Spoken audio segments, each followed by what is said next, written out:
welcome to this very special place. I am Nai from the Propertyy. I'm excited to have you with us, and today we've got someone very exciting. Would you like to introduce yourself? Sure.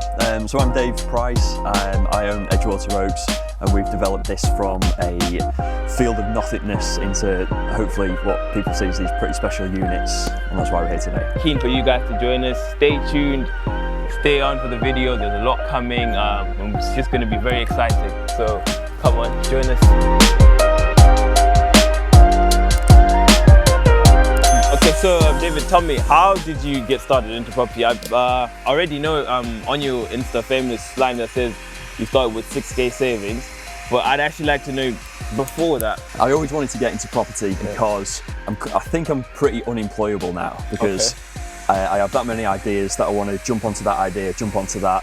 And then when I was employed, I used to work for AO.com and a couple of other companies, and the way that those businesses are structured, and rightly so, you're very pigeonholed into your set job role. So when you've got ideas that you think can add value to a business, sometimes you can't act on that, and sometimes you can't push those ideas forward. So that was frustrating for me. Part of the reason why I wanted to get into property is because it is so multifaceted. So what I mean by that is, like in the mornings you could be dealing with architects, and then an hour later you could be on site doing contractor work, dealing with contractors on site, from plumbers, electrics, builders, everything. Then in the afternoon you might be going to quite another site with solicitors. So it's just constantly moving from not being bored all day. When you're growing up as kids, people don't think about this. You're watching stuff like Bob the Builder. And especially like for young boys and stuff, you know, you're thinking creative, and like you're even playing with Legos and building stuff up. And it's actually no different, right? It's a big Lego set. Now that you're doing new build, like I've started previously, this is my first new build project, by the way, and everything up to that point was always renovation. So once you get to new build, it's a lot easier, because once you're out the ground, it is kind of like a Lego set. It's more process driven, it's more building by design and construction, whereas with renovations, you've got a lot of unforeseen problems that you might have to get around. But coming back to the child's play part, you're right, because when you're talking about building Duplo or Lego or anything like that as a kid, this is the same thing, but you can make a very good living off it, become financially free off it. If you're doing your day job of every day and you don't see it as work, then it's not work.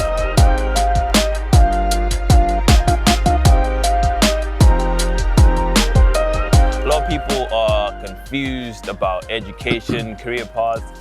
They're looking at you, they're saying, this guy is where I want to be. What would you have?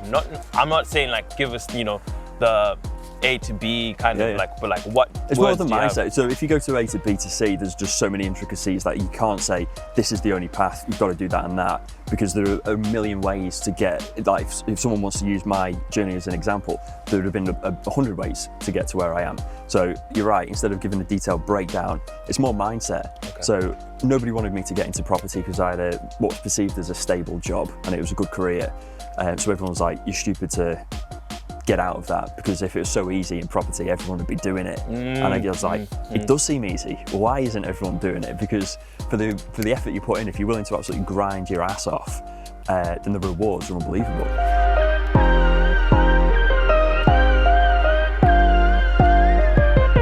So why specifically a gated residence, or like, you know, this type of development specifically? Okay, so what we wanted to do is, we've started on the road here. Because our product is quite a bespoke product that we do. You can see the canal bridge that comes on from around here, waterside feature to the right there. That was our big USP and selling point. And because we've observed the masses about what other developers are doing in the area, more mass products like £200,000 houses. This site here could have probably fit on 22 of those houses. But we've only gone for 6. So our USP and our model to compete with the big boys, because we're not big enough yet, is to do much more. It doesn't look that way, by the way. Yeah, we're getting there. We're getting there. So yeah, we've observed the masses, we've done the opposite, and we've actually created a more bespoke product, less units on here, so people aren't crammed on. And as part of that luxury feel, what we wanted to do is, because we've only got 6 units, is you only get one chance to make a first impression. So the best thing about that first impression is a gated community, because if you imagine, what we're trying to do is create an emotional response from people, and the way to do that is by having wow factors and stuff that people don't expect. So one of those things might be, as soon as you come on the entrance coming home from work, you might be stressed out, but as soon as you've come to your home that you absolutely love, to see that gated entrance, to come into it, it's just a relaxing feeling of something special. You've worked hard for it. The more practical side of that is these can be looked at as like a bit of a lock up and leave. So some of our buyers might have houses in Spain 6 months of the year. So it's for security, so there's form as well as function. So the form is the beautiful feeling that it creates an emotional response from people, but the actual function of it is more security for the people living here.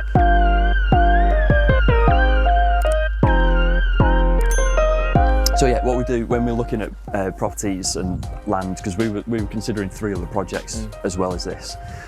So it's a case of being able to prioritise the best ones for us, because we've got no pressure from any external sources that have to go and spend money, have to go and look at sites to recycle cash. We can just take our time, pick the absolute right ones with the best returns, the safest ones, the ones that are going to sell the best. This one ticked all the boxes. And because we're going to be investing millions into whatever project we take on, it's got to be right, the location's got to be right, it's got to be safe, it can't flood anywhere. It's a question that everyone always asks, because they think next to water, does it flood? But it's a man-made structure, it's a canal, it has overflow points, it can't flood. And also what we do for that is run it by solicitors, run it by the local authority to make sure that it's not in any flood zones. And for us, waterside was a big seller, so we wanted as many properties as possible to benefit from the waterside, but also because the sun literally rises over there, sets over there, so all day long you've got south-facing sun. So that's how we've orientated the houses, and that's how we pick our sites.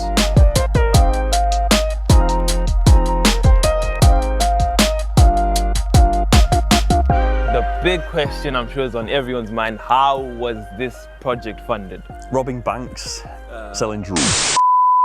How it's funded, if we take a few steps back, so I had 6,000, bought a little terrace that was 60,000, and then just coincidentally doubled the size in projects each time, to the point where I took on an external investor, got onto projects like this, where we then start getting involved with the banks. So typically now we use Lloyds, who, to get funding as a developer from a tier 1 lender is like an incredible accolade, because normally they will only touch you if you've got a very long successful track record. We got to a point where that was able to be proven, and to then get Lloyds on board was a big win for us, because then it showed there's a big high street lender that's willing to put the name against us, that trust in our brand, trust in our product, trust in the quality. How this is funded is I own 100% of the company. I've got a few investors on board that we've all put money into the pot to cover our 40%, and then Lloyds cover 60% of the whole development cost. I think there's things like Crowdcube and Propertyy now that people are going to. I'm going to look into that in the future, but that's how we've done it so far.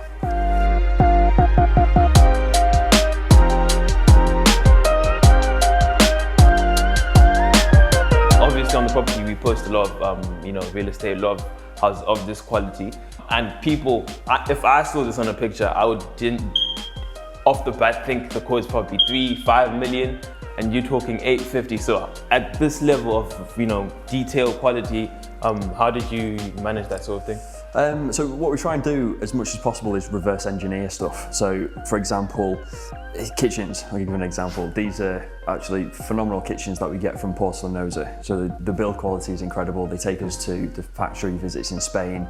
We understand the build quality and we see it being made through, like, it's a massive factory. It's bigger than a town. Oh wow. It's unbelievable. So we go to that level of extent of seeing how it's put together. And then what we try and do is see if we can source our worktops ourselves and go directly to the supplier, for the carcasses and doors from Porcelanosa. A kitchen that could cost double the cost of what we actually put in, we can still get the same quality of that kitchen, but when we reverse engineer it and try and go direct to source, we can get that at substantial savings. So what that enables us to do is then put those savings back into the development for doing a standard lighting details, for example. So the plots as standard, we have like a £20,000 lighting package that we put in. People think, why are you doing that? My electrics used to hate me because they're like, you don't need to do that. You don't need to put that extra amount in for the electric. And it's more intricate work for them. As we've gone on project by project, they've seen the end result of it and they understand why we do it now. So they're much more bought into the brand, the story and the effort that we put into it. Any little reverse engineering savings that we can make, we reinvest into the property to be able to do things like this and be able to then sell it for a very good price point for our buyers.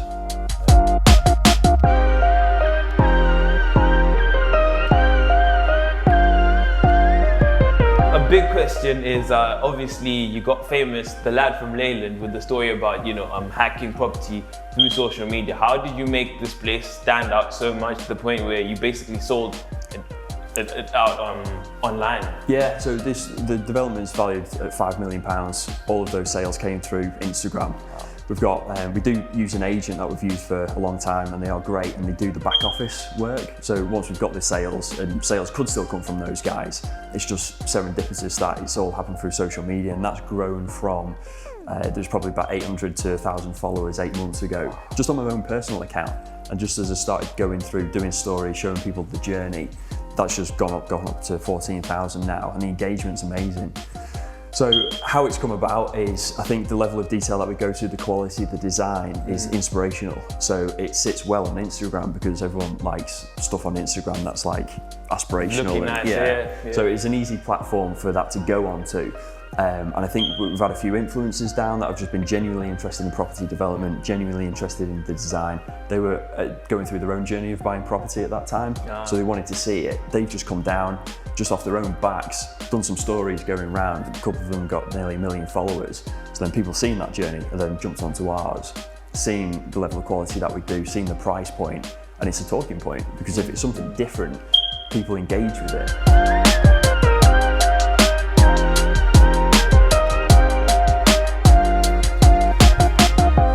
So guys, this is the cherry on the cake of the design, and this room that then goes up to a mezzanine floor was actually an addition that we've made. So, do you mind talking us through this mezzanine floor, this design, because it's quite interesting and unexpected actually? This was a decision that we made halfway through the project, and everyone that's got a sensible head on them hates those decisions because you're messing up plans, you're changing stuff halfway through, and as a construction process it's not ideal to do that. So the reason why I'm so confident in doing it is because we actually had this dead space up here that was just going to be loft area, floor area, and we've converted that into another 400 square foot usable space for the house, created this mezzanine floor. But the big story there, the big learning curve, is not to be afraid of making decisions once you've made a plan, because people sometimes don't like deviating from the plan, but they should always be flexible enough that if you genuinely believe that your decision is going to lead to a better product, then it's worth investing that effort that decision is going to take to implement, because what we've got up here is pretty special. So let me come show you.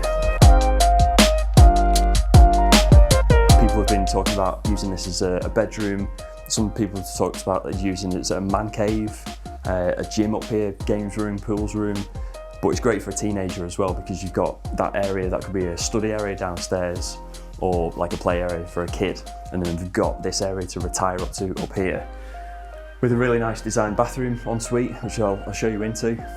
But the other functionality that you can have with this, we've got more storage space down here. So if you've got your mum or dad staying over for the weekend, they can have their own wing effectively, which treats themselves or feels that it's more of an area that they can just completely chill out and relax in.